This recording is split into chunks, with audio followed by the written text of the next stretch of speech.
That structure has to go and you will pay a $10,000 fine for erecting it without approval."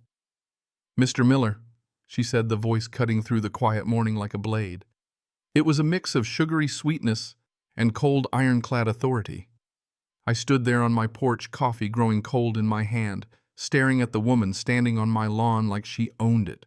This was Karen, president of the Oakwood Preserve Homeowners Association, a true symbol of suburban tyranny. Her plus-sized frame was always squeezed into brightly colored pantsuits, a mask of self-righteousness permanently etched on her face. And she wasn't alone.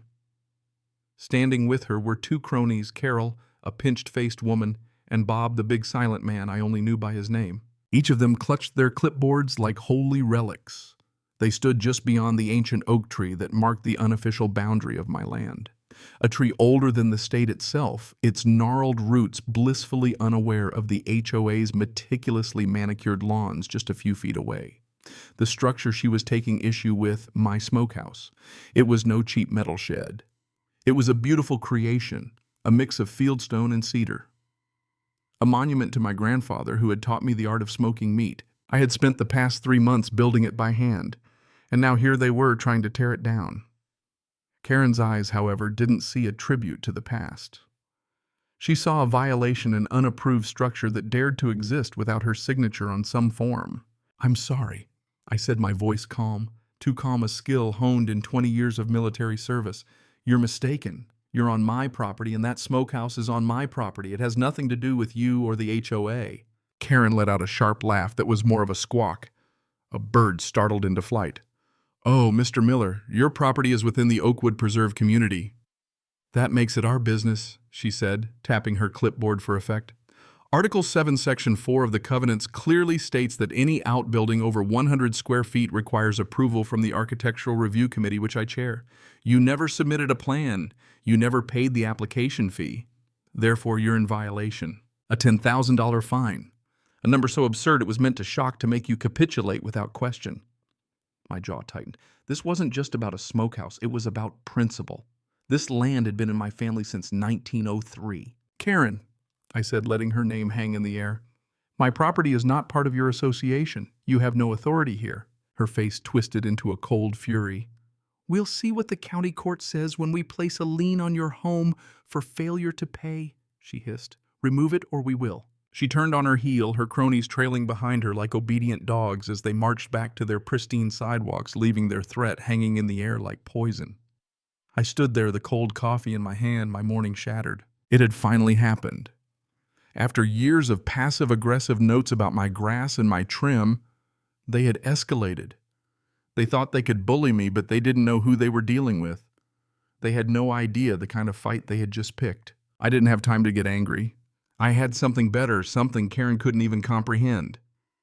A piece of paper over a century old, signed by a president himself, that trumped every one of her petty rules. I had the original land patent for this property. I had the deed that proved my family's ownership long before Oakwood Preserve was a gleam in some developer's eye. If you think that's insane, hit that subscribe button. I promise you what happened next was a masterclass in dismantling a petty tyrant. Inside, Sarah, my wife, was at the kitchen island, a worried crease on her brow. "What did Queen Karen want this time?" she asked, voice tight. I set my mug down, pacing the kitchen. "She wants the smokehouse gone and a $10,000 fine." Her eyes widened. "She can't be serious," she muttered, disbelief in her tone. "As serious as a heart attack," I grunted, thinking back to the confrontation. This wasn't just about a building. This was about a legacy, about protecting the land my great-grandfather had staked his claim on back in 1903. Sarah had been my rock through thick and thin, but the constant harassment was taking a toll. I felt the weight of the fight building, but I knew one thing for sure: I wasn't going down without a fight. The documents I pulled out from the footlocker in my office weren't just old papers. They were my family's legacy. The original land patent signed by Theodore Roosevelt. This wasn't just a deed. It was a grant from the United States government given to my great-grandfather as part of the Homestead Act. It meant that this land was ours, free and clear. Karen had made a critical mistake. She had tried to push me into a corner without realizing the strength of my position. Her HOA bylaws meant nothing. This was a battle that would be fought in the county records office, and I had the law on my side. The first shot in this war came in the form of an official letter from the HOA. It was dense legal jargon designed to intimidate, but it had the opposite effect. It focused me. I contacted Dave Jensen, a lawyer I'd served with in the military. He hated bullies, and I knew he'd have my back. He saw this for what it was, a fight he'd been waiting for, a chance to dismantle an overreaching HOA.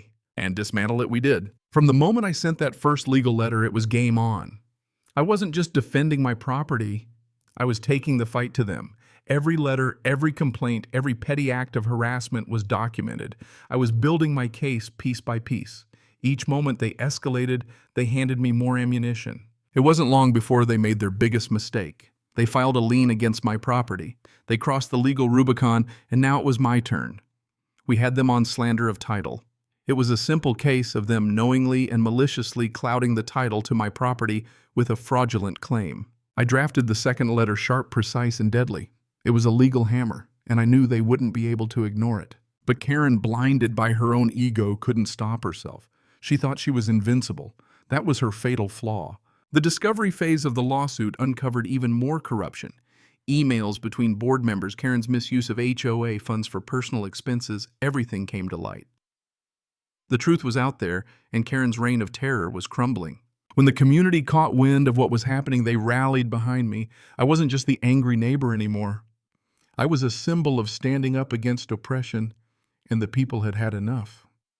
Slowly, quietly, the HOA's support began to erode.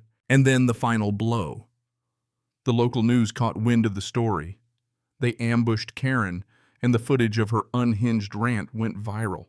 The community saw her for what she really was, and the pressure was too much for the HOA to bear. In the end, Karen and the entire board were forced to resign. The settlement agreement was signed. I had won, and not just for me, I had won for every person in that neighborhood who had been silenced by fear. As I smoked brisket in the backyard surrounded by friends and family, I saw it. Karen packing up her things, leaving Oakwood Preserve for good. The taste of victory was sweet, slow-cooked, and satisfying. Justice had been served. And for once, it wasn't just the law that had prevailed, it was the community. And for me, that made all the difference.